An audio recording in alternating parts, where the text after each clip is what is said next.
Welcome students to my YouTube channel Physics Info. I hope you all are very good and very feeling well, very well feeling you are at this time. And as per my expectation कि आप लोग अच्छे से study भी कर रहे होंगे and this is need of the hour you can say. और मैंने हमेशा से कहा है कि ये जो टाइम है ये बहुत आपके लिए ज़रूरी है, अच्छा टाइम है आपके लिए कि आपको, मैं तो कह सकता हूँ कि आपके लिए बहुत ज़्यादा टाइम है आपको चीज़ों को समझने का। देखिए एक चीज़ है स्टूडेंट, ध्यान से सुनिएगा, आपके पास ये टाइम है कि आप सपोज कीजिए कि आप फिजिक्स नहीं पढ़ रहे बल्कि आप एक रिसर्च कर रहे हो, है ना। आप उस टॉपिक को जो पढ़ रहे हो ना, तब आप एक खोज कर रहे हो कि इस पॉइंट के साथ, एक कंसेप्ट के साथ कि ये क्या है, कि जो मैं टॉपिक पढ़ रहा हूँ ये क्या है, ठीक है। जो मैं आपको समझा रहा हूँ, सर जिस टॉपिक के बारे में बता रहे हैं उसका क्या रोल है, क्या मीनिंग है उसका, ये समझना है। तो चलिए आइए शुरुआत करते हैं आज के टॉपिक्स पे। तो स्टूडेंट्स आज का जो टॉपिक है हमारा लास्ट, जैसा कि हम लोग electrostatics of conductor 12th class के लिए हम लोगों ने मैंने आप लोगों को समझाया था 12th क्लास की इलेक्ट्रोस्टैटिक्स ऑफ कंडक्टर, यानी कि किसी कंडक्टर का इलेक्ट्रोस्टैटिक बिहेवियर क्या होता है उसके बारे में हम लोगों ने बात की। आज बारी है कंडक्टर के अलावा किसी और मटेरियल को पढ़ने की जिसका नाम है डाइलेक्ट्रिक। हो सकता है नाम से आप पहली बार पढ़ रहे हो सकता है, बट घबराने की जरूरत नहीं है। डाइलेक्ट्रिक इंसुलेटर को ही कहते हैं, नॉन कंडक्टर कहिए या इंसुलेटर कहिए, डाइलेक्ट्रिक उसी को कहते हैं। तो आज हम क्या पढ़ने वाले हैं कि डाइलेक्ट्रिक क्या होते हैं, उनके टाइप्स, फिर उसके अंदर जो एक प्रोसेस है पोलराइजेशन, डाइलेक्ट्रिक कांस्टेंट, फिर डाइलेक्ट्रिक ब्रेकडाउन, डाइलेक्ट्रिक स्ट्रेंथ, और फिर लास्ट में induced charge on the surface of dielectric. ठीक है बच्चों, चलिए शुरुआत करते हैं। सबसे पहले डाइलेक्ट्रिक क्या है, डाइलेक्ट्रिक क्या है? तो बच्चों डाइलेक्ट्रिक इंसुलेटर्स ही हैं। तो दीज मटेरियल्स आर इंसुलेटर कहिए, या फिर आप इन्हें कह सकते हैं नॉन कंडक्टर, नॉन कंडक्टर। लेकिन कहां तक? Up to a certain, up to a certain value of electric field। यानी कि मैं आपको बताने जा रहा हूं कि इंसुलेटर के ऊपर भी एक्सटर्नल इलेक्ट्रिक फील्ड का असर पड़ता है। यानी कि अभी तक आप क्या पढ़ते हैं, देखिए मैं आपको क्या पढ़ाने वाला हूं कि हम लोग कंडक्टर को इलेक्ट्रिक फील्ड में रखते आए हैं। कंडक्टर के बिहेवियर को हमने स्टडी किया है कि इलेक्ट्रोस्टैटिक फील्ड जब किसी इंसुलेटेड कंडक्टर को, इंसुलेटेड का मतलब होता है कि सपोज कि आपने एक प्लास्टिक का स्टैंड लिया, उसके ऊपर आपने एक मेटालिक स्फीयर रख दिया, तो वो हो गया ना अर्थ के साथ इंसुलेटेड। इसका मतलब ये होता है। और ऐसे को अगर आपने, ऐसे कंडक्टर को आपने जब इलेक्ट्रिक फील्ड में रखा, इलेक्ट्रोस्टैटिक फील्ड में रखा, तो कैसे हमने ये पाया कि उसके अंदर जो इलेक्ट्रिक फील्ड होता है वो जीरो होता है। कंडक्टर के अंदर इलेक्ट्रिक फील्ड जीरो होता है। तो पहले ही मैं आपको बता देता हूं, हम लोग पढ़ने जा रहे हैं कि पहले डाइलेक्ट्रिक का मीनिंग क्या है। मैंने बता दिया कि डाइलेक्ट्रिक इंसुलेटर ही होते हैं। लेकिन इंटरेस्टिंग बात यह है कि अब हम इंसुलेटर को भी इलेक्ट्रिक फील्ड में रखने जा रहे हैं। तो जब हम किसी इंसुलेटर को इलेक्ट्रिक फील्ड में रखते हैं, हम ये कह देते हैं कि इंसुलेटर क्या है, the material which does not conduct electricity. बिल्कुल सही है, बिल्कुल सही, गलत नहीं है। लेकिन आज मैं उसमें एक बात ऐड कर देता हूं, up to a certain value of electric field. क्योंकि जब आप potential source of potential apply करते हैं तो उसके अंदर इलेक्ट्रिक फील्ड डेवलप होता है। लेकिन क्या वो इलेक्ट्रिक फील्ड कितनी रेंज तक का होता है, क्या वो उसके इंसुलेटर के इंसुलेटिंग बिहेवियर को बनाए रखेगा? तो ऐसा इलेक्ट्रिक फील्ड की लिमिटेड वैल्यू पर निर्भर करता है। जो उस इंसुलेटर के ऊपर हमने अप्लाई किया हुआ है। तो बेसिकली डाइलेक्ट्रिक क्या है? डाइलेक्ट्रिक इंसुलेटर ही है। क्या है स्टूडेंट्स? डाइलेक्ट्रिक इंसुलेटर ही है up to a certain value of electric field. ठीक है, तो आज आप इस बात पे गौर करिएगा। क्लियर? इज इट क्लियर और नॉट? यस। तो इसीलिए जैसे आप बात करें फॉर एग्जांपल, अगर आपसे कोई कहे एयर क्या है, स्वाभाविक इंसुलेटर है। बात समझ में आ गई? ठीक है। अगर आपसे कोई बात करे पानी, वाटर, लेकिन वाटर भी कैसा? Mineral water. ठीक है ना? मिनरल वाटर जो आयनाइज नहीं होता। इज इट क्लियर और नॉट? ठीक है, तो वो भी इंसुलेटर में आता है। किस में आता है? इंसुलेटर में आता है। Clear?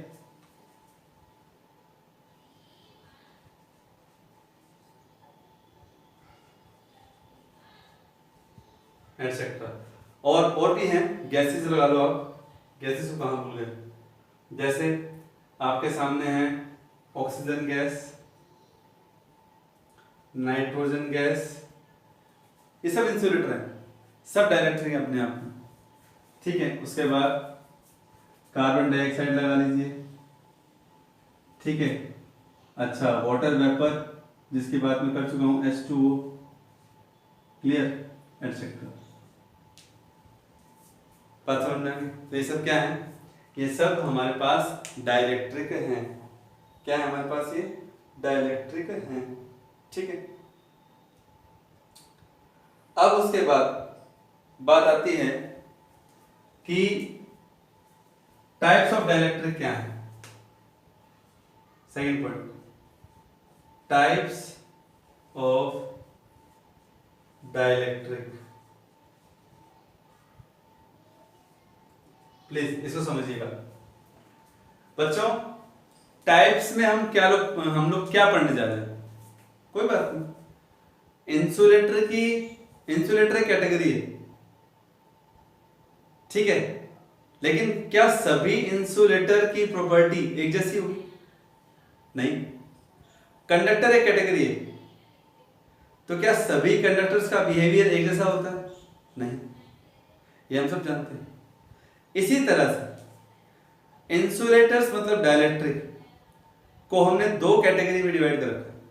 There are two categories. क्या? जो मेजर कैटेगरीज है उसकी बात करूंगा। First, polar dielectrics. फर्स्ट क्या है? Polar dielectrics. ठीक है, पहले पोलर के बारे में समझ लेते हैं, फिर दूसरा है नॉन पोलर डाइलेक्ट्रिक्स। अब पोलर का क्या मीनिंग है, ध्यान से समझिएगा। पोलर का क्या मतलब? इसके लिए बेसिक आपको पता होना चाहिए। आप अच्छे से जानते हैं कि हर एटम, अब एटम कोई भी हो सकता है, चाहे वो इंसुलेटर हो चाहे वो कंडक्टर हो, हर मटेरियल में जो एटम होता है उसके न्यूक्लियस के ऊपर पॉजिटिव चार्ज होता है, बिकॉज प्रोटॉन उसके अंदर होते हैं, न्यूट्रॉन पे कोई चार्ज नहीं, तो न्यूक्लियस के ऊपर पॉजिटिव चार्ज होता है। आपने 11th क्लास में टॉपिक पढ़ा था सेंटर ऑफ मास। ये पेन है, मास यहां है, यहां है, यहां है, सब जगह डिस्ट्रीब्यूटेड है। लेकिन एक ऐसा पॉइंट जहां पर पूरे को कंसंट्रेट किया जा सके, कंप्लीट पेन के मास को कंसंट्रेट किया जा सके, तो उस पॉइंट को सेंटर ऑफ मास कहते हैं, जहां पूरे पेन का मास कंसंट्रेट है, स्थिर है। इसी तरह से न्यूक्लियस के अंदर एक प्रोटॉन नहीं है, डिपेंड करता है कि मॉलिक्यूल कौन सा है, एटम कौन सा है। तो जब कई सारे प्रोटॉन होते हैं और सभी प्रोटॉन पे पॉजिटिव चार्ज होता है, वो न्यूक्लियस के अंदर डिस्ट्रीब्यूटेड है, जैसे पेन के अंदर सारा मास डिस्ट्रीब्यूटेड है। तो ऐसे में उन सभी पॉजिटिव चार्ज का भी एक सेंटर होता है, जिसे सेंटर ऑफ चार्ज कहते हैं। प्लीज ध्यान से सुनिए, this is new for you. जिस तरह से सेंटर ऑफ मास होता है, उसी तरह से एक पॉइंट आता है सेंटर ऑफ चार्ज। तो सेंटर ऑफ पॉजिटिव चार्ज का मतलब is a point where the whole positive charge is suppose to be concentrated, point to be noted. अब न्यूक्लियस के बाहर आइए। न्यूक्लियस के बाहर अलग अलग ऑर्बिट में इलेक्ट्रॉन घूमते हैं कि नहीं घूमते? घूमते हैं ना। न्यूक्लियस के बाहर अलग अलग ऑर्बिट में इलेक्ट्रॉन घूमते हैं कि नहीं घूमते? बिल्कुल घूमते हैं। घूमते हैं ना, घूमते हैं ना इलेक्ट्रॉन। अब इलेक्ट्रॉन पे कैसा चार्ज है? नेगेटिव चार्ज, ठीक है। लेकिन वो नेगेटिव चार्ज क्या एक ही जगह पर है? सभी इलेक्ट्रॉन अपनी अपनी स्पीड से घूम रहे हैं, अलग अलग ऑर्बिट्स के जो इलेक्ट्रॉन हैं। इन द सेम वे कि जब बहुत सारे इलेक्ट्रॉन डिस्ट्रीब्यूटेड होंगे तो उन सभी इलेक्ट्रॉन के ऊपर जो नेगेटिव चार्ज है उनका डिस्ट्रीब्यूशन भी एक पॉइंट पर कंसंट्रेट होगा, जिसे बोलेंगे सेंटर ऑफ नेगेटिव चार्ज। तो यानी कि आपको क्या सीखने को मिला कि किसी भी एटम के अंदर दो सेंटर होते हैं चार्ज के हिसाब से, एक होता है सेंटर ऑफ पॉजिटिव चार्ज, एक होता है सेंटर ऑफ नेगेटिव चार्ज। बात समझ में आ गई? अब इस बात को ध्यान से समझना कि एटम का अंदर एक सेंटर ऑफ पॉजिटिव चार्ज है, एक सेंटर ऑफ नेगेटिव चार्ज है। क्लियर? अब सपोज कि अगर दोनों के बीच में गैप ना हो, सेंटर ऑफ पॉजिटिव चार्ज और सेंटर ऑफ नेगेटिव चार्ज के बीच में गैप ना हो, तो जब कोई गैप नहीं है तो इसका मतलब कोई डाइपोल नहीं है। डाइपोल से कैसे याद आया? क्योंकि आप जानते हो डाइपोल क्या होता है? डाइपोल ये होता है प्लस क्यू और माइनस क्यू चार्ज का separation.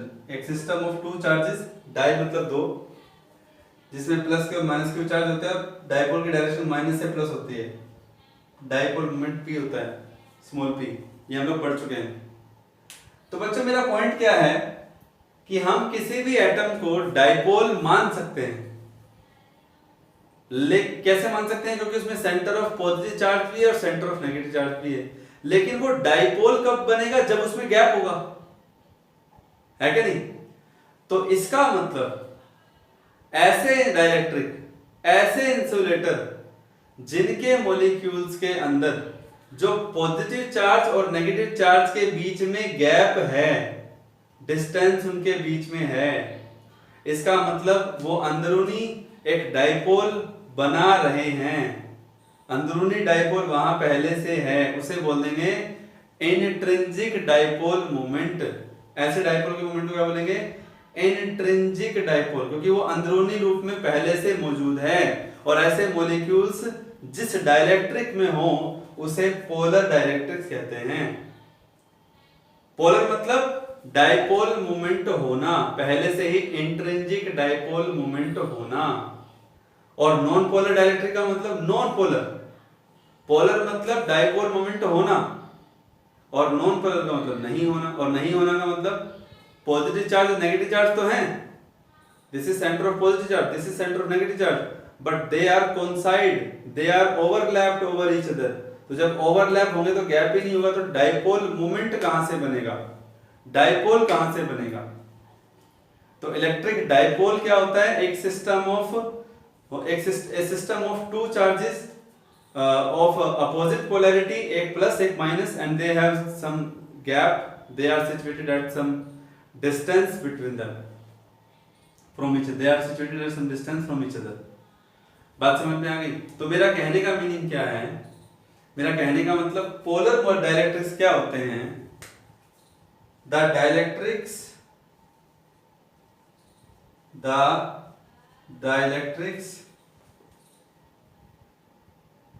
in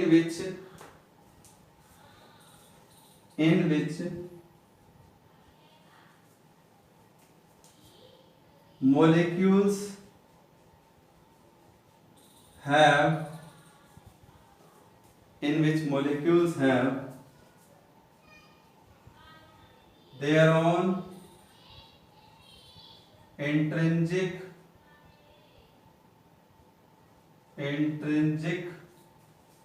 INTRI dipole moment, intrinsic dipole moment. ठीक है? The dielectrics in which molecules have their own intrinsic dipole moment are called polar dielectrics। क्या कहते हैं उनको? पोलर डाइलेक्ट्रिक्स कहते हैं। ठीक है बच्चों, बात समझ में आ गई आपको? और पोलर डाइलेक्ट्रिक्स के एग्जांपल हमारे सामने हैं। कौन कौन से? ध्यान से सुनिएगा। दैट इज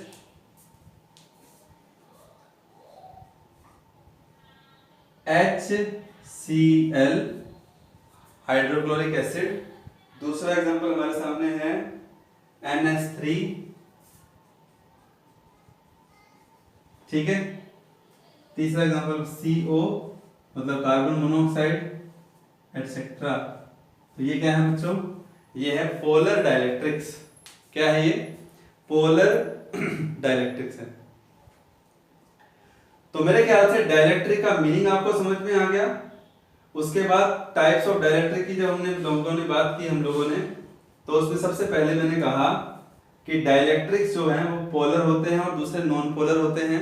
तो प्लीज आप इसको स्क्रीन को पॉज करके इसको नोट कीजिए, फिर हम आगे बढ़ते हैं।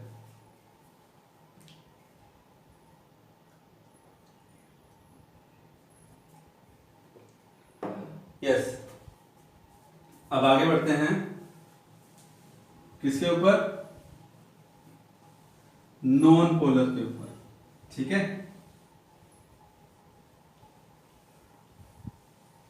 अगर हमसे कहा जाए ना भाई पोलर डाइपोल दिखते कैसे हैं, इनको डायग्रामेटिकली कैसे रिप्रेजेंट करें, तो आप ऐसे दिखा सकते हैं पोलर के अंदर कि ये आपने एक मॉलिक्यूल दिखा दिया। ये यहां नेगेटिव चार्ज का सेंटर है, यहां पॉजिटिव चार्ज का सेंटर है और इनके बीच में ये गैप है।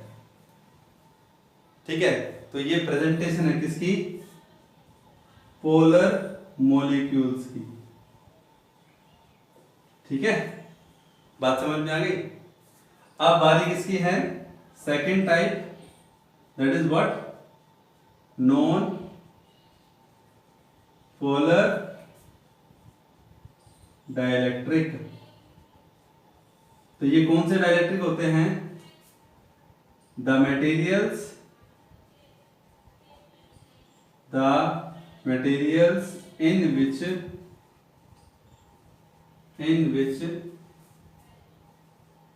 molecules have no intrinsic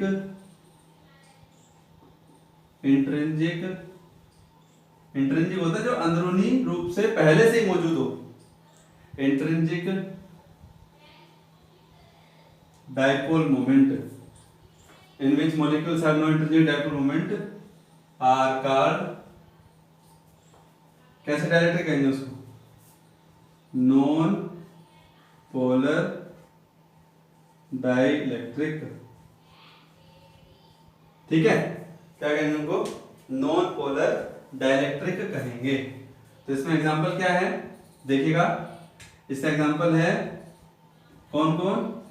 H2N2O2। ठीक है, और CO2 भी है, CH4 भी है, मीथेन भी आ जाता है उसमें। तो ये हम कह सकते हैं कि ये नॉन पोलर डाइलेक्ट्रिक है। यानी कि अब हमारे दिमाग में डाइलेक्ट्रिक का मीनिंग क्लियर हुआ कि ये इंसुलेटर होते हैं। दूसरा non polar, polar dielectric material के जो टाइप्स हैं ये दो हैं मेजर कैटेगरी की अगर हम बात करें। बच्चों एक बात ध्यान से सुनना, हम लोग ये क्यों पढ़ रहे हैं? क्योंकि हम लोग अब इलेक्ट्रिक फील्ड के अंदर डाइलेक्ट्रिक मटेरियल को रखेंगे ताकि हम उसके बिहेवियर को स्टडी कर सकें। किसको स्टडी कर सकें? डाइलेक्ट्रिक के बिहेवियर को स्टडी कर सकें। कंडक्टर के बिहेवियर को इलेक्ट्रिक फील्ड में पढ़ चुके हैं क्या होता है, लेकिन डाइलेक्ट्रिक का बिहेवियर क्या होता है वो समझना जरूरी है। तो स्क्रीन को पॉज करके आप लोग नॉन पोलर डाइलेक्ट्रिक के बारे में पढ़ सकते हैं। चलिए अब बारी है नेक्स्ट टॉपिक की, जिसका नाम है पोलराइजेशन। बिल्कुल अच्छा, मतलब बढ़िया टॉपिक है, प्लीज ध्यान से सुनिएगा। पोलराइजेशन, जिसको कई बार कहते हैं ना कि ध्रुवीकरण होता है जो आजकल समाज में हो रहा है। उसके बारे में मैं नहीं बात करेंगे हम उसके बारे में। तो पोलराइजेशन क्या है, क्या मतलब है इसका? मतलब पर जाने से पहले मैं आपको पोलर और नॉन पोलर डाइलेक्ट्रिक के कुछ बिहेवियर के बारे में बताऊंगा, ठीक है बच्चों? चलिए उसके लिए समझते हैं। क्या ये एक स्लैब मैं ले रहा हूं, एक तरह से स्लैब है, डाइलेक्ट्रिक मटेरियल की स्लैब है ये, ठीक है? ध्यान से देखना बच्चों। और ये पोलर डाइलेक्ट्रिक ले रहा हूं मैं यहां पे। कैसा ले रहा हूं? पोलर डाइलेक्ट्रिक मटेरियल ले रहा हूं। तो क्या होगा उसके बारे में आपको ध्यान से समझना है। 1 2 3 4 5 इस तरह से। क्या है बच्चों, ये ध्यान से देखना। ये मैं मॉलिक्यूल शो कर रहा हूं, minus plus plus minus minus plus plus minus plus minus, ये इस तरह से, ठीक है? या माइनस प्लस आप कह सकते हो, ठीक है? अभी आप समझेंगे कि क्या हो क्या रहा है, ठीक है बच्चों? बच्चों एक बात सुनो, पोलर डाइलेक्ट्रिक जिनके माइनस और प्लस यानी कि इनके अंदर डाइपोल मोमेंट पहले से है, माइनस और प्लस के बीच में गैप आपको दिखाई दे रहा है। और आपको एक बात समझनी चाहिए कि डाइपोल मोमेंट की डायरेक्शन माइनस से प्लस होती है। तो अगर मुझे कोई ये कहे कि आपको इस डाइपोल मोमेंट की डायरेक्शन को शो करना है तो हम कैसे शो करेंगे? तो मान लीजिए अगर मैं इसकी बात करूं तो इसके डाइपोल मोमेंट की डायरेक्शन है ये, माइनस से प्लस, ये डायरेक्शन है। इसकी बात करूं तो ये, इसकी बात करूं तो ये, इसकी बात करूं तो ये, और इसकी बात करूं तो ये, ठीक है? थोड़ा ब्लर दिख रहा होगा आपको, वैसे दिखाई भी नहीं दे रहा होगा कहीं मतलब। तो माइनस प्लस, ठीक है? Let me try again.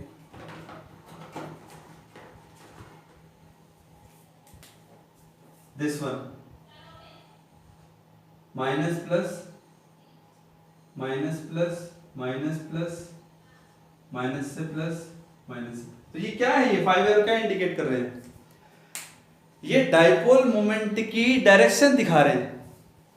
जो इस पोलर मॉलिक्यूल्स के डाइपोल मोमेंट हैं, आप देख सकते हो, आराम से समझिए। मैं आपको क्या समझाने की कोशिश कर रहा हूं कि जब मैंने कोई इलेक्ट्रिक फील्ड बाहर से नहीं लगाया, E बराबर 0 का कहने का मतलब ये है कि हम कोई इलेक्ट्रिक फील्ड नहीं लगा रहे, हम पोलर डाइलेक्ट्रिक को नेचुरल देख रहे हैं कि उसके मॉलिक्यूल्स किस तरह से जो है वो उनका डाइपोल मोमेंट जो है वो किस तरह से डिस्ट्रीब्यूट होता है। एक बात मैं आपको क्लियर कर देता हूं, ये नेचुरल सिचुएशन है पोलर डाइलेक्ट्रिक की in the absence of electric field. अब आपको नोट करना है कि इस नेचुरल पोजीशन से आपको क्या जानकारी मिल रही है, क्या इंफॉर्मेशन आपको मिल रही है।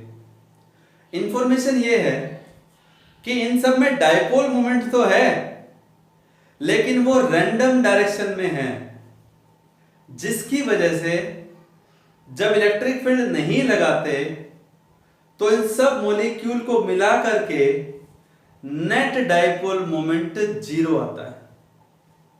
यानी कि अगर आप एक एक मॉलिक्यूल को देखें तब तो आपको इनका डाइपोल मोमेंट देखने को मिलेगा, लेकिन डाइपोल मोमेंट एक वेक्टर क्वांटिटी है, ये भी हमें नहीं भूलना। तो रैंडम डिस्ट्रीब्यूशन होने की वजह से इनका नेट डाइपोल मोमेंट 0 है। तो मैं क्या लिख रहा हूं यहां पे, P नेट मैग्नीट्यूड इज 0। किस केस में? मतलब इलेक्ट्रिक फील्ड 0 है तो जो P नेट है वो क्या है? 0। Sorry for disturbance. तो P नेट क्या है? 0। क्लियर? बात समझ में आ गई? तो ये था पोलर डाइलेक्ट्रिक की पिक्चर जब इलेक्ट्रिक फील्ड अप्लाई नहीं किया था, है ना? सिंपल सी बात है ना? Very good. अब आ जाइए, जब इलेक्ट्रिक फील्ड अप्लाई कर देते हैं तो क्या होता है, ध्यान से देखिए।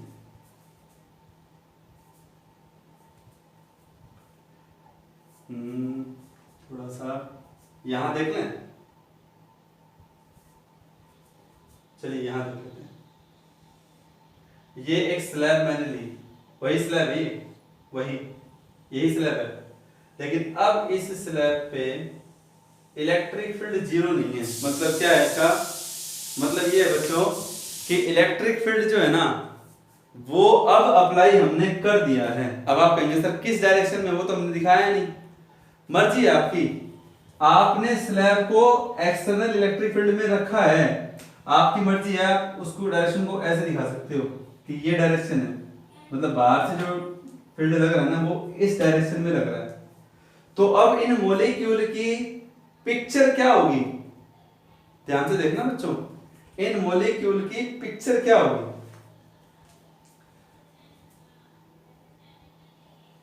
1 2 3 4 5 मॉलिक्यूल्स दिए थे ना, इस तरह से मैं अरेंज कर देता हूं। तो यहां पे आ जाएगा जी माइनस, यहां आ जाएगा जी प्लस, ठीक है, ओके। अच्छा जी, यहां आ जाएगा जी क्या नाम है, प्लस, यहां माइनस, ये प्लस ये माइनस, ठीक है। अच्छा अंदरूनी पे क्या फर्क पड़ेगा, माइनस प्लस माइनस प्लस। अब क्या हुआ देखो, अब आपको कहां कुछ कुछ ये दिख रहा होगा, जो सभी अंदर जो मॉलिक्यूल हैं, अब माइनस प्लस कर रहा हूं। अब एरो को देखिए, इसकी डायरेक्शन ये, इसकी डायरेक्शन ये, इसकी डायरेक्शन ये, इसकी डायरेक्शन ये और इसकी डायरेक्शन ये, क्योंकि डाइपोल मोमेंट की डायरेक्शन क्या है, ये एरो किसके लिए है, डाइपोल मोमेंट की डायरेक्शन को बताने के लिए है। बच्चों आराम से समझेंगे, कोई जल्दबाजी नहीं है, ध्यान से समझना। हम लोग इंसुलेटर पढ़ रहे हैं जी, पहली बात क्लियर, फील्ड में क्या होगा वो रिजल्ट पढ़ रहे हैं। इंसुलेटर के मटेरियल दो तरह के होते हैं मॉलिक्यूल के नेचर के हिसाब से, पोलर और नॉन पोलर। बात पोलर की हो रही है अभी। तो पोलर को जब इलेक्ट्रिक फील्ड में रखा तो नहीं रखा था तो रैंडमली थे डिस्ट्रीब्यूशन में, जब रखा तो क्या हुआ, सारे के सारे सीधे हो गए तीर की तरह। ये बात आपके ऊपर भी लागू होती है कि क्लास में टीचर नहीं होता तब अब रैंडमली मूवमेंट होती है आप लोगों की, कोई कहीं बैठा है, कोई किसी से बात कर, किसी का फेस किधर है। लेकिन जैसे ही टीचर आते हैं तो आप लोग सारे के सारे टीचर की तरफ देखते हो, सीधे हो जाते हो बिल्कुल ही। इन द सेम में जब फील्ड नहीं था तब रैंडम डिस्ट्रीब्यूशन था, जब फील्ड था, जब फील्ड हो गया अप्लाई कर दिया फील्ड, तो तीर की तरह सीधे हो गए सभी, हो गए ना। तो इसका मतलब क्या है कि ये है ऐसे मॉलिक्यूल्स, अब यहां पे नेट डाइपोल मोमेंट जीरो नहीं है, P net is not equal to zero, जब फील्ड जीरो नहीं तो नेट मोमेंट भी जीरो नहीं है। तो क्या हुआ, तो जो नेट डाइपोल मोमेंट जीरो था, मतलब जहां डाइपोल मोमेंट पहले से था, फिर भी सबका रिजल्ट ओवरऑल जीरो आ रहा था, लेकिन जैसे ही फील्ड अप्लाई किया अब ओवरऑल रिजल्ट सबका जीरो नहीं है, कुछ ना कुछ है। बिकॉज अगर हम यहां देखें, बल्कि एक स्पेशल चीज हो रहा है कि सारे के सारे मॉलिक्यूल पैरेलल हो गए, सबकी डायरेक्शन एक्सटर्नल फील्ड की डायरेक्शन के सेम हो गई, अलोंग हो गई। तो ऐसे डाइलेक्ट्रिक को आइसोट्रोपिक कहते हैं और लीनियर आइसोट्रोपिक कहते हैं। लीनियर आइसोट्रोपिक डाइलेक्ट्रिक, तीन वर्डों का इस्तेमाल किया मैंने ऐसे मटेरियल के लिए कि जिनके मॉलिक्यूल्स का जो डाइपोल मोमेंट है उसकी डायरेक्शन एक्सटर्नल फील्ड के अलोंग हो जाए, पैरेलल हो जाए, तो ऐसे डाइलेक्ट्रिक को लीनियर आइसोट्रोपिक डाइलेक्ट्रिक कहते हैं। क्लियर। और अब बात आती है इस शब्द के अर्थ की, पोलराइजेशन क्या है। जो ये प्रक्रिया की है ना, जो प्रोसेस चलाया है, इसी का नाम पोलराइजेशन है। क्या नाम है इसका, पोलराइजेशन। तो पोलराइजेशन क्या हुआ, पोलराइजेशन हुआ डाइपोल मोमेंट इंड्यूस करना। पोलर को जिसमें induce dipole moment, net dipole moment zero था, उसके अंदर डाइपोल मोमेंट इंड्यूस करना। और अभी जो नॉन पोलर है उनके अंदर भी डाइपोल मोमेंट इंड्यूस करना। कब? जब एक्सटर्नल इलेक्ट्रिक फील्ड लगाते हैं तब इस प्रक्रिया को पोलराइजेशन कहते हैं। यानी कि पोलराइजेशन क्या हुआ? एक तरीके से the process to induce the dipole moment in a dielectric material when it is placed in an external electric field. Is it clear? और पोलराइजेशन दोनों तरह के मटेरियल में होगा, चाहे वो पोलर मॉलिक्यूल से बना हो चाहे वो नॉन पोलर मॉलिक्यूल से बना हो। Is it clear? तो मैं यहाँ पे आपको बात बताता हूँ। पहले तो मैं आपको पोलराइजेशन का मीनिंग बताऊंगा, डेफिनेशन लिखेंगे इसकी, ठीक है? तो ये किसके लिए था? पहली बात तो जो ये पिक्चर बना रहा हूँ ये किसके लिए है? पोलराइजेशन। अब आपको डायग्राम जो है ये कहाँ बनाना, कैसे बनाना, चलिए काम करते हैं। इसको रब करके फिर आप लोग यहीं पे नोट कर लेना। अच्छा एक चीज और, मैंने पोलर मॉलिक्यूल्स की पिक्चर दिखाई आपको, नॉन पोलर डाइलेक्ट्रिक की पिक्चर भी आपको बनानी है। कैसे? कि ये नॉन पोलर है, इसका नेगेटिव चार्ज ये और इसका पॉजिटिव चार्ज ये, सेंटर ऑफ पॉजिटिव चार्ज। तो कहीं पे दोनों भी पे थोड़ा बहुत गैप दिखाया है मैंने, लेकिन वेरी क्लोज, तो हम कह सकते हैं कि एज्यूम टू बी जीरो। इतना गैप तो नहीं है ना। तो नॉन पोलर डाइलेक्ट्रिक क्या होते हैं? जिनके पॉजिटिव और नेगेटिव चार्ज के बीच में गैप ही नहीं होता। आप ये मत सोचना सर आपने दोनों का गैप एक जैसा थोड़ा बहुत दिखाया। मैंने कहा थोड़ा बहुत दिखाया है ताकि थोड़ा सा अलग दिखा सकें, बाकी बहुत स्मॉल गैप है ये इसकी तुलना में। तो ये नॉन पोलर डाइलेक्ट्रिक यानी कि नॉन पोलर मॉलिक्यूल की प्रेजेंटेशन है, जिसमें सेंटर ऑफ पॉजिटिव चार्ज और सेंटर ऑफ नेगेटिव चार्ज थोड़ा कोइंसाइड कर रहे हैं आपस में, हाँ या ना, उनके बीच में गैप बहुत कम है। तो बच्चों स्क्रीन को पॉज करके इस नॉन पोलर की डेफिनेशन को नोट कर लीजिएगा और पोलराइजेशन की डेफिनेशन पे आइएगा कि क्या इसका मीनिंग है। यस देखिए, सबसे पहले मैं आपको पोलराइजेशन की डेफिनेशन बताऊंगा। क्या है polarization? It is the process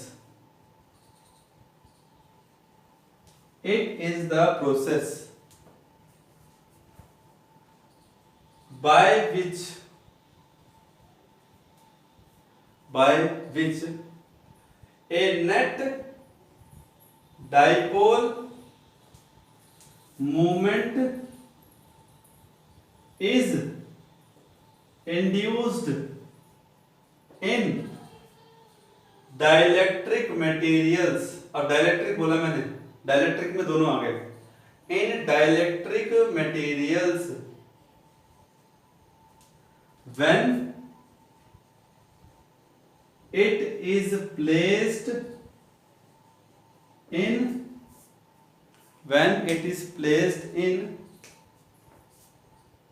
an external electric field, when it is placed in an external electric field। ठीक है बच्चों, तो ये तो हो गया पोलराइजेशन का मीनिंग, क्लियर। अब उसके बाद क्वांटिटी वाइज कैसे रिप्रेजेंट करते हैं? That is capital P vector. This is what, इसे कहते हैं पोलराइजेशन वेक्टर। क्या बोलते हैं? Polarization vector. थोड़ा गैप दे रहे हैं यहाँ पे, polarization vector. And that is equal to, अब इसको मैथमेटिकली भी कैलकुलेट कर सकते हैं, प्लीज ध्यान से सुनना आप लोग। Which is equal to induced dipole moment divide by volume. ठीक है, V क्या है? Volume of the dielectric. P क्या है? Induced dipole moment. और V क्या है? V है वॉल्यूम ऑफ डाइलेक्ट्रिक। स्वाभाविक है कि जो आप डाइलेक्ट्रिक लेके चल रहे हो उसी के वॉल्यूम की बात यहाँ पे होगी। तो एक फॉर्मूला तो आपके सामने हो गया ये, लेकिन इसके बाद अब एक बात और है, एक पॉइंट और है। यहां तक आपको समझ में आ गया होगा, आई होप। पोलराइजेशन क्या होता है वो मैंने आपको मीनिंग बता दिया। क्वांटिटी वाइज इसको पोलराइजेशन वेक्टर P से डिनोट करते हैं, और उसका भी सेंस आपको समझ में आएगा कि कैसे इसको हमने से कोरिलेट किया। लेकिन मैं आपको एक चीज और बताता हूं, ये पोलराइजेशन की डेफिनेशन है बच्चों, ध्यान से देख लेना।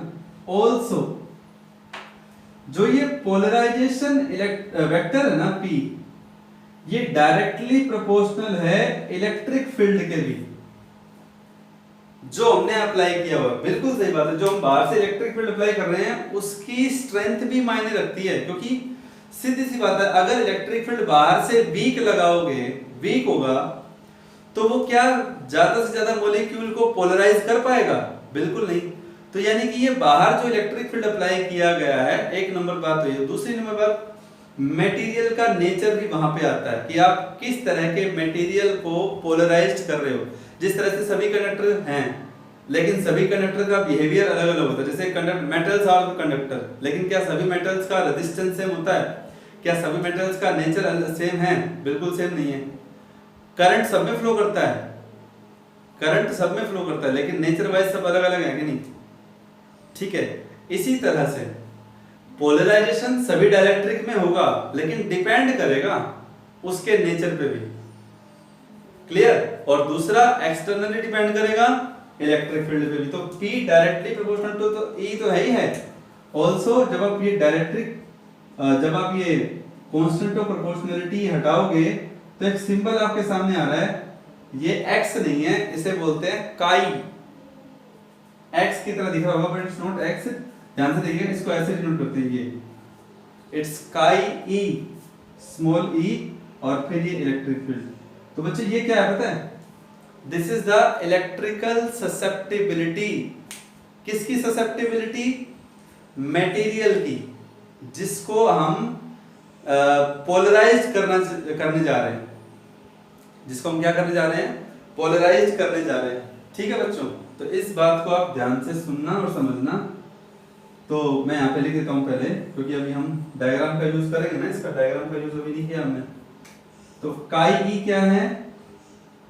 इलेक्ट्रिकल या इलेक्ट्रिक ससेप्टिबिलिटी, ससेप्टिबिलिटी। ठीक है, electric susceptibility of the materials. तो एक फॉर्मूला आपके सामने ये आ गया पोलराइजेशन वेक्टर का, और एक फॉर्मूला आपके सामने ये है ऊपर वाला। ठीक है, बात समझ में आ गई? ठीक है बच्चों, तो electric susceptibility of the material of dielectric.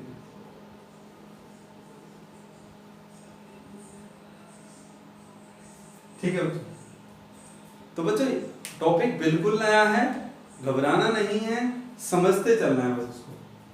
तो पोलराइजेशन आपको समझ में आ गया। अब बात आती है, अब अपने को करना क्या है नेक्स्ट? आपको ना ध्यान देना इस बात का, ये टॉपिक नोट करने के बाद यहां तक आपको हेडिंग क्या बनाना है? Behaviour of polar dielectric in external electric field. आपको हेडिंग क्या बनाना है इस टॉपिक के बाद? इस टॉपिक के बाद आपको हेडिंग बनाना है behaviour of polar dielectric, behaviour of polar dielectric in external electric field. Please ध्यान से सुनो जो मैं बोल रहा हूं। ये हेडिंग बना करके आपको ये दोनों डायग्राम बनाने हैं। पहले नंबर पे ये डायग्राम आएगा फर्स्ट, ये आएगा सेकंड पे, क्योंकि ये हम कैसा डाइलेक्ट्रिक लेके चल रहे हैं? पोलर। पोलर दिख रहा है आपको, एरो से दिख रहा है कि रैंडम ओरिएंटेशन है, लेकिन ये पोलर अब लीनियर हो गया। बात समझ में आ रही है ना आपको? बिल्कुल। तो ये दोनों डायग्राम आपको बनाने हैं यहाँ पे। ठीक है बच्चों, तो ये हो गया हमारा तीसरा टॉपिक, पोलराइजेशन क्या है। तो behaviour of polar dielectric in electric external electric field, ये आपको समझ में आ गया होगा, बिल्कुल समझ में आ जाना चाहिए। इसी तरह से अब हम अगला जो डायग्राम बनाने जा रहा हूं मैं, आई होप आपको समझ में आ गया होगा। तो आप लोग एक काम कीजिए, स्क्रीन को पॉज करके ये हेडिंग नोट करके ये दोनों डायग्राम बना लीजिए, फर्स्ट वो सेकंड ये। क्लियर? यस। अब बारी है अगला टॉपिक कि behaviour of non polar dielectric. Polar का तो बिहेवियर समझ लिया, अब किसके बिहेवियर को समझने की बारी है? पोलर के बाद नॉन पोलर के बिहेवियर को समझने की बारी यहां पर है। ठीक है बच्चों, प्लीज ध्यान से सुनिएगा। ये डायग्राम मैं इसलिए बना रहा हूं, थोड़ा काम आसान हो जाएगा। बस मैं इस डायग्राम को थोड़ा सा चेंज कर देता हूं और हेडिंग भी। यस, देखिए क्या है बच्चों, देखिएगा हेडिंग क्या है हमारा? हेडिंग है बिहेवियर ऑफ, किसका बिहेवियर? Non polar. किसका बिहेवियर? नॉन पोलर डाइलेक्ट्रिक का behaviour. Behaviour of non polar dielectric in external electric field. In external electric field. ठीक है बच्चों, तो क्या बिहेवियर देखने को मिलेगा इसमें? देखिए, हमने डाइलेक्ट्रिक मटेरियल ले लिया, ठीक है, नॉन पोलर है। नॉन पोलर ऐसे दिखता है भाई, 1 2 3 4 5 ऐसे दिखा दो आप। तो ये माइनस, ये प्लस, ये माइनस, ये प्लस, ये माइनस, ये plus, plus minus, minus plus, इस तरह से। ठीक है, ये हो गया। इस समय डायपोल मोमेंट भी नहीं है और नेट तो है ही नहीं, ठीक है, और इलेक्ट्रिक फील्ड भी नहीं है बाहर से। डायपोल मोमेंट तो है ही नहीं, नेट की क्या बात करेंगे इसमें? नेट भी नहीं है। जब हर एक मॉलिक्यूल में डायपोल मोमेंट नहीं है, पोलर में तो था, पोलर में हर एक मॉलिक्यूल को देखेंगे तो डायपोल मोमेंट तो होता है, उसमें होता है ना। लेकिन नॉन पोलर में तो हर एक मॉलिक्यूल की बात करेंगे ना, मॉलिक्यूल वाइज, तो उनमें तो डायपोल मोमेंट होता ही नहीं। तो नेट क्या लिखेंगे? सब ओवरऑल जीरो ही है। एक की बात करो तो भी जीरो, ओवरऑल बात करो तब भी जीरो। लेकिन जैसे ही फील्ड अप्लाई किया तो सेम पिक्चर आपके सामने आ जाती है कि डायपोल मोमेंट वहां इंड्यूस हो जाता है। क्लियर? तो ये दोनों डायग्राम आपको बनाने हैं नॉन पोलर डाइलेक्ट्रिक बिहेवियर को का नोट करने के लिए कि इलेक्ट्रिक फील्ड होता है तब क्या है, होता है तब क्या बिहेवियर है, और नहीं होता तो क्या होता है। तो ओवरऑल दोनों में हम ये बात कह सकते हैं, पोलराइजेशन की डेफिनेशन यहाँ पे यथार्थ साबित हो रही है कि नॉन पोलर हो या पोलर हो, इलेक्ट्रिक फील्ड अप्लाई करने पर डायपोल मोमेंट इंड्यूस होता ही है। क्लियर? Yes student.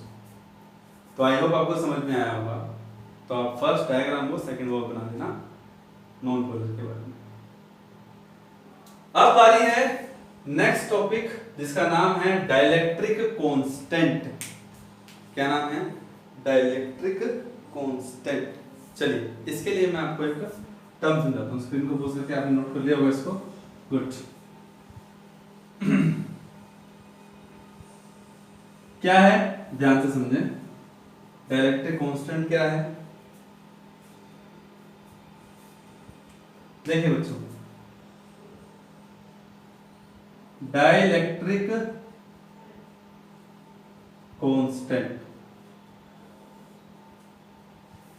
ठीक है, डाइलेक्ट्रिक कांस्टेंट। मैं पहले आपको बता दूं कि इसका सिंबल कैपिटल के होता है और इसको एप्सिलॉन आर भी लिखते हैं। ये फर्स्ट टाइम नहीं पढ़ रहे आप, डाइलेक्ट्रिक कांस्टेंट आप जानते भी हैं, लेकिन इसको मीनिंगली, इसको थ्योरेटिकली समझना जरूरी है यहाँ पे। क्लियर? देखिए, हमारे पास दो चार्ज प्लेट हैं। एक प्लेट पे पॉजिटिव चार्ज है और एक प्लेट पे नेगेटिव चार्ज। एक प्लेट पे पॉजिटिव चार्ज है और एक प्लेट पे, हाँ जी बच्चों, तो दो प्लेट हमने ले ली, एक प्लेट पे पॉजिटिव चार्ज है और एक प्लेट पे नेगेटिव चार्ज है, तो जो फील्ड की डायरेक्शन हुई इसके अंदर, जिसको हमने एक्सटर्नल नाम दिया ई नोट, तो उसकी डायरेक्शन ये होगी, ठीक है, बीच में कुछ नहीं है। लेकिन अब मैंने बीच में ना एक डाइलेक्ट्रिक स्लैब को ले लिया, अभी तो बीच में कुछ नहीं था, तो एयर था, वैक्यूम था, कुछ भी मान सकते, लेकिन अब मैंने बीच में एक डाइलेक्ट्रिक स्लैब को ले लिया, यहाँ पे डाइलेक्ट्रिक स्लैब को कंसीडर कर लिया, ठीक है। इससे क्या हुआ, डाइलेक्ट्रिक स्लैब के इस फेस पे तो नेगेटिव चार्ज आ गया और इस फेस पे पॉजिटिव चार्ज आ गया,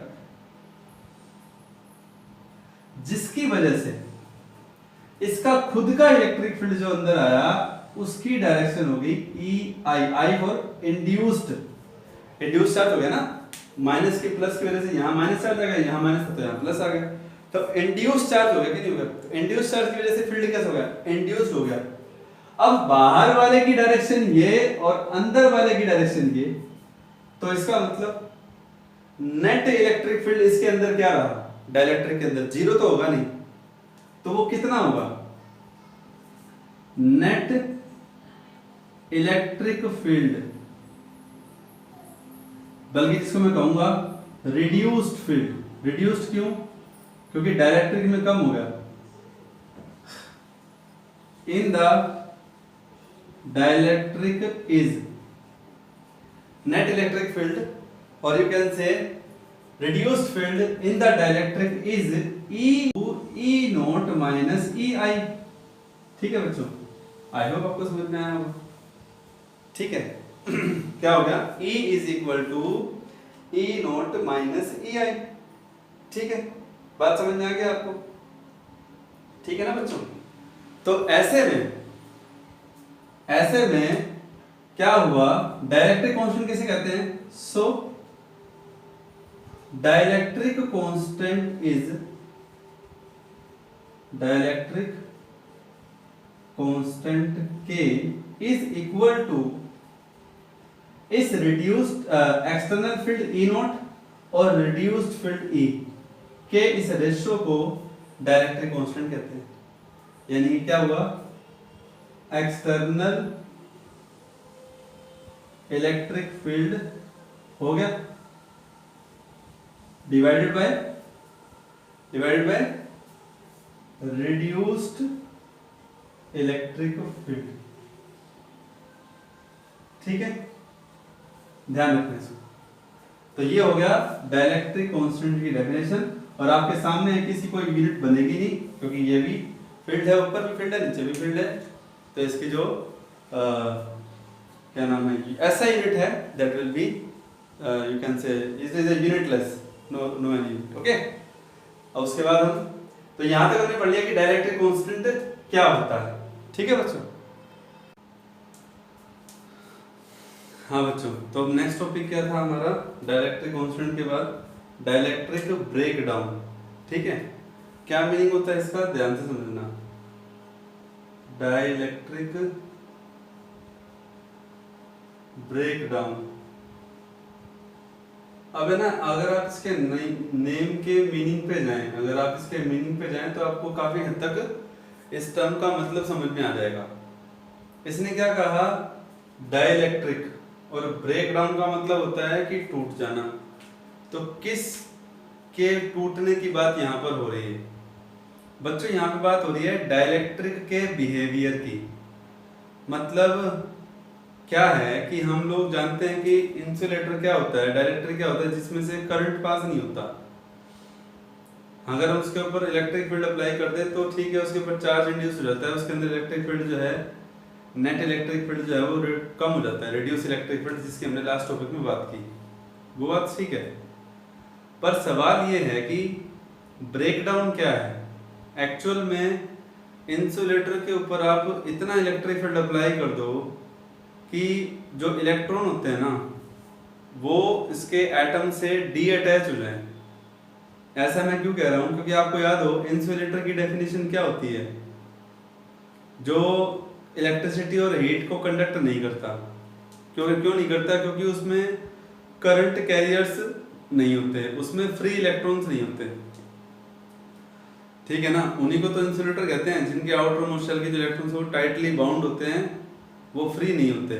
that's why they do not conduct heat and electricity. तो इसीलिए इंसुलेटर यानी कि डाइलेक्ट्रिक को कंडक्टर में कन्वर्ट किया जा सकता है।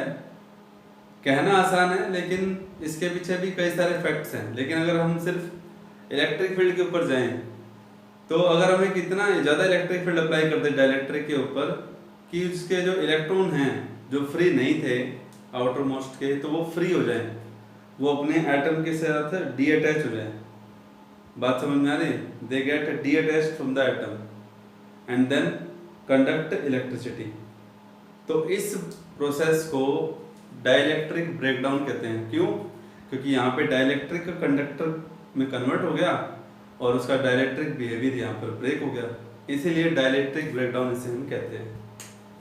तो डाइलेक्ट्रिक ब्रेकडाउन क्या है कि when the value of applied electric field when the value of applied electric field exceed in such a way that electrons of the electric material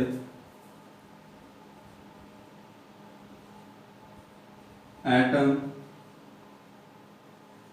get detached from it या from them and conduct electricity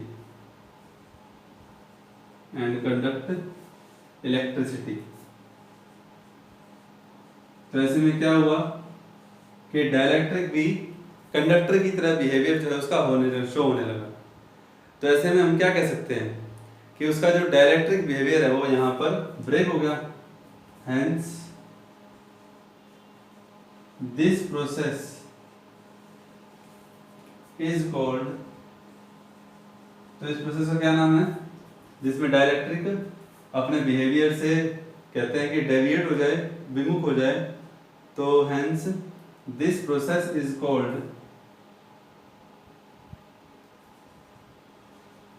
dielectric breakdown. तो इस process को क्या कहते हैं? Dielectric breakdown. ठीक है बच्चों, आई होप आपको समझ में आ रहा होगा।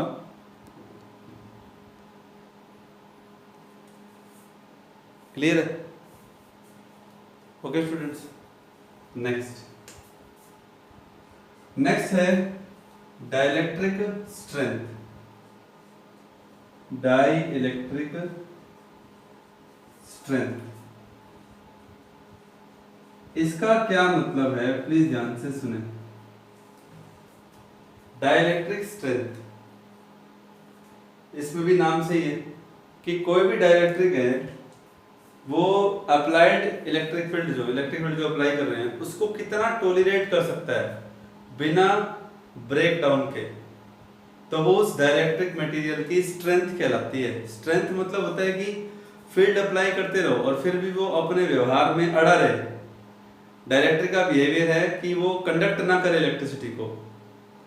बात समझ में आ गई? इलेक्ट्रिसिटी को कंडक्ट नहीं करेगा कंडक्टर की तरह, वो नॉर्मल कंडक्टर नहीं बनेगा। कब तक? जब तक हमने एक ऐसा इलेक्ट्रिक फील्ड अप्लाई किया हुआ है कि वो उसके ब्रेक डाउन से नीचे है। बात समझ में आ गई? तो इसका मतलब डाइलेक्ट्रिक स्ट्रेंथ क्या हुआ? इट रिप्रेजेंट्स, डाइलेक्ट्रिक स्ट्रेंथ क्या बता रहा है प्लीज ध्यान से सुने। It represents the value of that electric field, value of that electric field up to which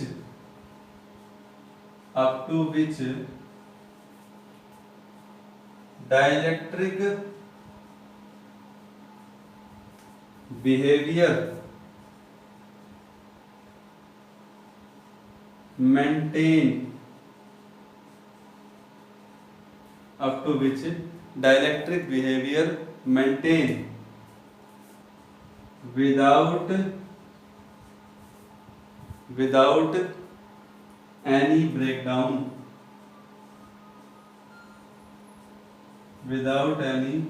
breakdown, clear, is called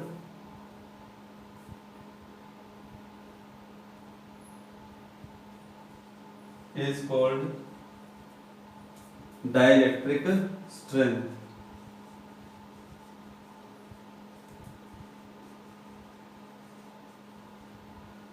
Is called dielectric strength. तो आई होप आपको समझ में आ रहा होगा कि डाइलेक्ट्रिक स्ट्रेंथ का क्या मीनिंग होता है। ठीक है बच्चों, अब जैसे मैं आपके सामने एग्जांपल रखूं, डाइलेक्ट्रिक स्ट्रेंथ की यूनिट बताता हूं पहले मैं आपको। The SI unit of dielectric strength is a volt per meter, क्योंकि इलेक्ट्रिक फील्ड को डिनोट करता है, it represent the value of that electric field, और इलेक्ट्रिक फील्ड की SI यूनिट क्या होती है? वोल्ट पर मीटर। क्या होती है? वोल्ट पर मीटर। ठीक है, अब जैसे एयर की बात लगा लीजिए आप, एयर हवा इंसुलेटर है, डाइलेक्ट्रिक है, तो ये कहा जाता है कि अगर आप हवा को भी कंडक्टर बनाना चाहते हैं ना, तो उसके लिए आपको 3.6 इंटू 10⁻⁶ वोल्ट पर मीटर, मतलब अगर आप हवा की कोई बात करें, मैं हवा भी इंसुलेटर है, डाइलेक्ट्रिक है, तो एयर की डाइलेक्ट्रिक स्ट्रेंथ कितनी है? डाइलेक्ट्रिक स्ट्रेंथ का मीनिंग कि अगर मैं हवा को कंडक्टर बनाना चाहूँ तो कम से कम 1 मीटर में जो पोटेंशियल डिफरेंस अप्लाई करना पड़ेगा वो करीब करीब 3.6 इंटू 10⁻⁶ वोल्ट अप्लाई करना पड़ेगा। यानी कि 3.6 इंटू 10⁻⁶ होता है 36 लाख वोल्ट जो है पोटेंशियल डिफरेंस अप्लाई करना पड़ेगा 1 मीटर एयर रीजन को, अगर हम कंडक्टर में कन्वर्ट करना चाहते हैं वोल्ट पर मीटर के हिसाब से। तो यहां से क्या देखने को मिला कि SI यूनिट क्या होती है इसकी, SI यूनिट क्या होती है इसकी, वो हमें देखना है यहाँ पे, वो होती है वोल्ट पर मीटर। ठीक है, SI unit of dielectric strength is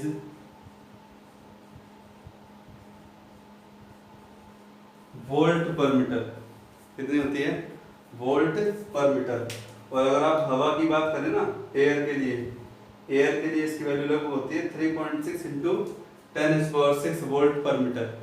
ठीक है, ये मैंने आपको बता दिया। वैसे तो कुल मिलाकर के थ्योरेटिकली हम लोगों ने इन दोनों का मीनिंग समझ लिया कि डाइलेक्ट्रिक कांस्टेंट क्या होता है, ये क्लियर हो गया, ब्रेकडाउन क्या होता है और स्ट्रेंथ क्या होती है। प्लीज बच्चों इस बात का ध्यान रखना। अब हमारा जो लास्ट टॉपिक है आज का वो है induced charge on the surface of dielectric. Screen को पॉज कीजिए और इस चीज को नोट कर लीजिए ताकि हम अपने लास्ट टॉपिक पे बढ़ें कि डाइलेक्ट्रिक के सरफेस पर जो चार्ज इंड्यूस होता है उसको निकालने के लिए क्या करना पड़ेगा। ठीक है,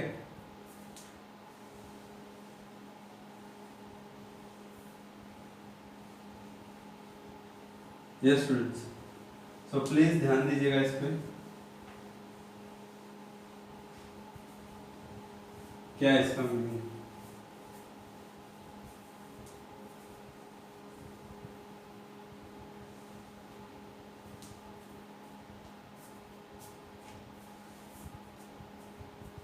देखिए,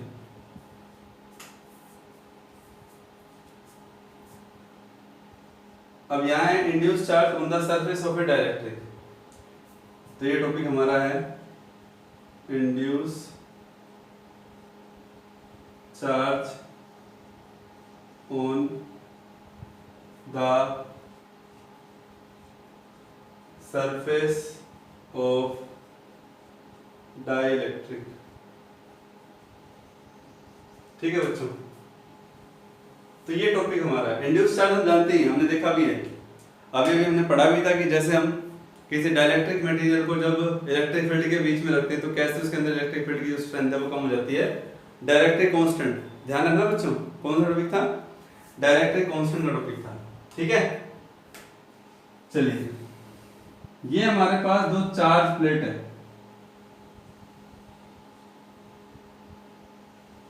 ठीक है बच्चों, क्या है ये? चार्ज प्लेट है, प्लस सिग्मा माइनस सिग्मा, दोनों का एरिया इक्वल है। 2 charge plates of equal area.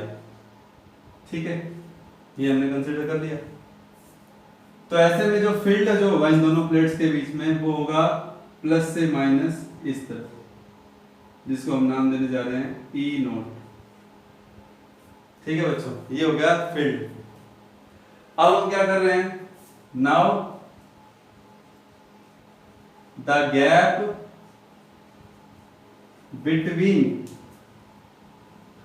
Plates is filled with अब हम इसके बीच के गैप को भर रहे हैं, ए मटेरियल ऑफ जिसका डाइलेक्ट्रिक कांस्टेंट क्या है? के। मटेरियल लगा लीजिए, एक स्लैब लगा लीजिए, जो हमने डाइलेक्ट्रिक कांस्टेंट के है उसके बीच में हम डाल रहे हैं। ध्यान से देखिएगा बच्चों, बस आपको समझाने के लिए यहां पे मैंने कंसीडर कर लिया इस डॉटेड से लाइन से। जो मैं आपको दिखाना चाह रहा हूं वो यही है कि हमने पूरी, देखो पूरी भरो या नहीं ये भी मैं आपको बताऊंगा, रिजल्ट हमारे पे कोई फर्क नहीं पड़ेगा चाहे हम इसको पूरा फिल करें या ना करें, लेकिन फिलहाल ये समझना जरूरी है कि जो डॉटेड लाइन से मैं जो स्ट्रक्चर बना रहा हूँ, ये डॉटेड लाइन से स्ट्रक्चर जो बना रहा हूँ ये रिप्रेजेंट कर रहा है किसको? डाइलेक्ट्रिक मटेरियल को। अब क्या हुआ सुनो, ये प्लस सिग्मा है तो डाइलेक्ट्रिक के इस फेस की तरफ नेगेटिव चार्ज इंड्यूस हो जाएगा। इंड्यूस चार्ज की बात कर रहा हूं मैं, और इस तरफ प्लस चार्ज इंड्यूस हो जाएगा। तो इसको लिखेंगे प्लस सिग्मा आई, इसको लिखेंगे माइनस सिग्मा आई। ध्यान से देखिए बच्चों, प्लस सिग्मा आई यहां और इस तरफ माइनस सिग्मा आई, एरिया सेम दिया हमने। ठीक है, अब जैसा कि हम लोग जानते हैं नाउ डाइलेक्ट्रिक कांस्टेंट के, अभी हमने लिखा भी था कि इसके अंदर जो इलेक्ट्रिक फील्ड इंड्यूस हुआ वो हो गया ई आई, जिसकी वजह से रिड्यूस इलेक्ट्रिक फील्ड और ओरिजिनल इलेक्ट्रिक फील्ड का ratio E nought divide by E dash. What is E dash? E dash is equal to E note minus E I. ठीक है, क्या है बच्चों? अभी बताया था ना पीछे, क्या है? क्योंकि ये एक्सटर्नल के अपोजिट है, इक्वल तो है नहीं। कंडक्टर में क्या था कि इंटरनल फील्ड अब इक्वल होता था, जिसकी वजह से नेट इलेक्ट्रिक फील्ड उसके अंदर क्या रहता है? जीरो। ये थोड़ा जीरो है, अंदर जीरो है, तो अंदर फील्ड कितना रहेगा? ई नोट माइनस ई आई, रिड्यूस्ड इलेक्ट्रिक फील्ड, यही था। प्लीज ध्यान से नोट करते ना हर बात को। अब K equal to E naught divided by E I, E dash कितना है? E note minus E I. ठीक है बच्चों, यही है।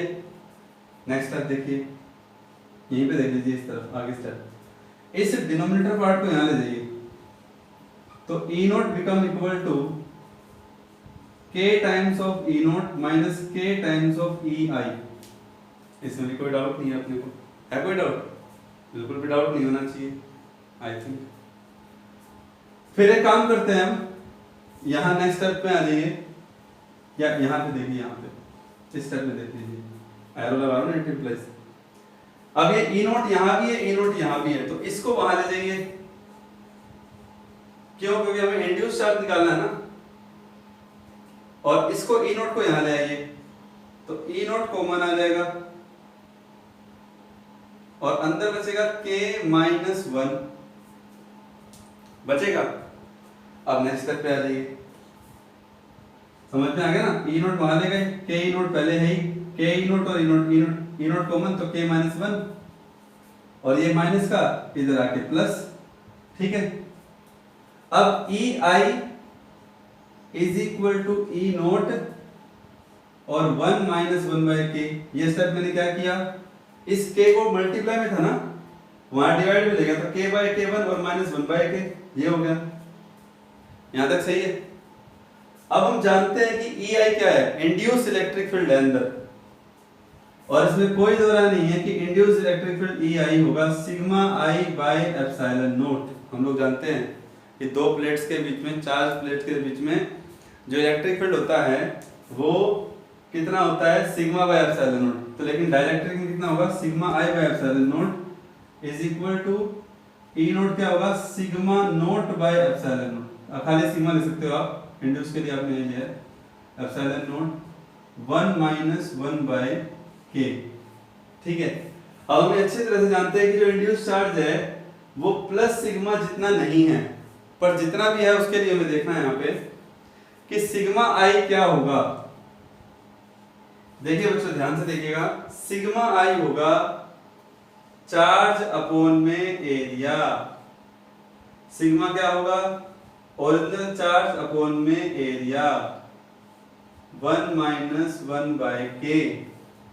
एप्सिलॉन नॉट ऐसे एप्सिलॉन नॉट कैंसिल होगा क्योंकि हमने एरिया बराबर लिया ना डाइलेक्ट्रिक का, तो जितना प्लेट का एरिया उतना ही डाइलेक्ट्रिक का एरिया, ठीक है। So finally we have result what, तो हमारे पास रिजल्ट क्या है बच्चों, लास्ट में हमारे पास रिजल्ट आ गया कि जो इंड्यूस चार्ज है वो अल्टीमेटली कितना है। देखिएगा यहां से जो लास्ट स्टेप है वो है Q I is equal to Q into 1 minus 1 by K। What is this, this is the expression of induce charge on the surface of dielectric material, ठीक है बच्चों। तो आई होप आपको आज का जो टॉपिक है वो बिल्कुल अच्छे से समझ में आया होगा। मतलब आप लोग आगे आगे देखते रहेंगे। अभी मैं आपको एक नया टॉपिक और पढ़ाऊंगा, हमारा इससे अगला टॉपिक होगा कैपेसिटर का, जो इस यूनिट का लास्ट टॉपिक भी होगा और अच्छा टॉपिक भी है एग्जामिनेशन पॉइंट ऑफ व्यू से, कंपटीशन पॉइंट ऑफ व्यू से। लेकिन जो मैंने आपको ये बताया ये भी एग्जामिनेशन पॉइंट ऑफ व्यू से काफी इंपॉर्टेंट है डाइलेक्ट्रिक का। तो बच्चों पॉइंट ये है, वी हैव टू अंडरस्टैंड कि किस तरह से डाइलेक्ट्रिक क्या होता है, उसका बिहेवियर इलेक्ट्रिक फील्ड में क्या होता है, ये हम लोगों ने आज समझने की कोशिश की। स्क्रीन को पॉज करके इसको एक्सप्रेशन को नोट कर लीजिएगा और अच्छे से, मैंने पहले कहा आप अच्छे से इन टॉपिक को पढ़िए। आप ऐसे पढ़िए जैसे आप रिसर्च की तरह हर एक टॉपिक को पढ़ेंगे रिसर्च के पॉइंट ऑफ व्यू से, तो आपको काफी कुछ चीजें सीखने को मिलेंगी भी और वो अच्छे से समझ में आएगा, ठीक है बच्चों। So wish you all the very best, good luck, stay safe, stay healthy and keep your family also.